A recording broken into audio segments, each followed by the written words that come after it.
Indian സമയം 7:30 Hormuz കടലിടുക്കിൽ ഉപരോധം ആരംഭിക്കുമെന്ന് US president Donald Trump.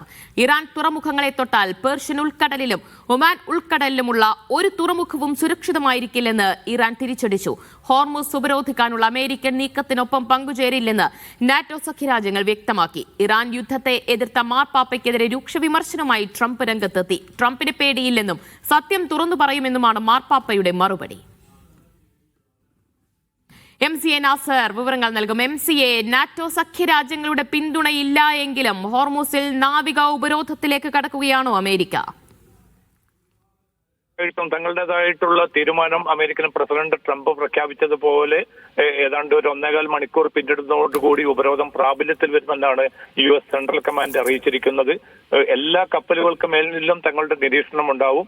Arabian സമുദ്രത്തിലും Oman സമുദ്രത്തിലൂടെയും പോകുന്ന മുഴുവൻ കപ്പലുകളെയും നിരീക്ഷിച്ചുകൊണ്ടായിരിക്കും നടപടി. ഇറാനിലേക്ക് അല്ലാത്ത കപ്പലുകളെ സ്വതന്ത്രമായിട്ട് വിടും എന്നൊരു സൂചന കൂടി അമേരിക്കൻ നേതൃത്വം അറിയിക്കുന്നുണ്ട്.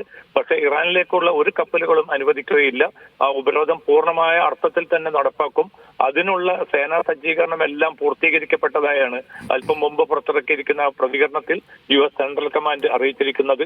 ഇതിനുള്ള മറുപടി എന്ന നിലയ്ക്കാണ് തങ്ങളുടെ തുറമുഖങ്ങളെ മാത്രം അടച്ചിട്ട് മറ്റു തുറമുഖങ്ങൾ മേഖലയിൽ പ്രവർത്തിപ്പിക്കുന്ന ഒരു സാഹചര്യം ഒരു നിലയ്ക്കും അനുവദിക്കാനാവില്ല.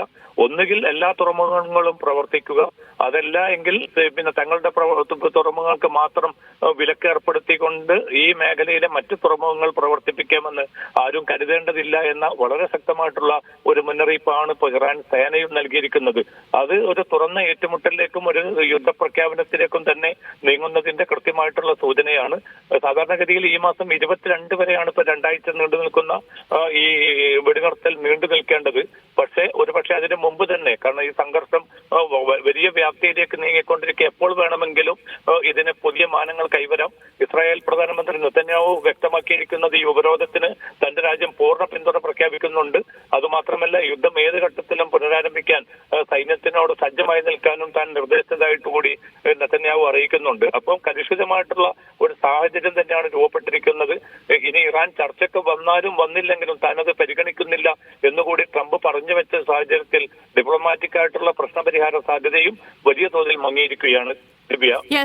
ഇതോടൊപ്പമാണല്ലോ ട്രംപ് മാർപ്പാപ്പയ്ക്കെതിരെ രംഗത്തെത്തിയത്. അതിനിപ്പോൾ ശക്തമായ മറുപടി കൂടി പോപ്പിന്റെ ഭാഗത്തുനിന്നുണ്ടാകുന്നുണ്ടല്ലോ. എന്താണ് പ്രതികരണം?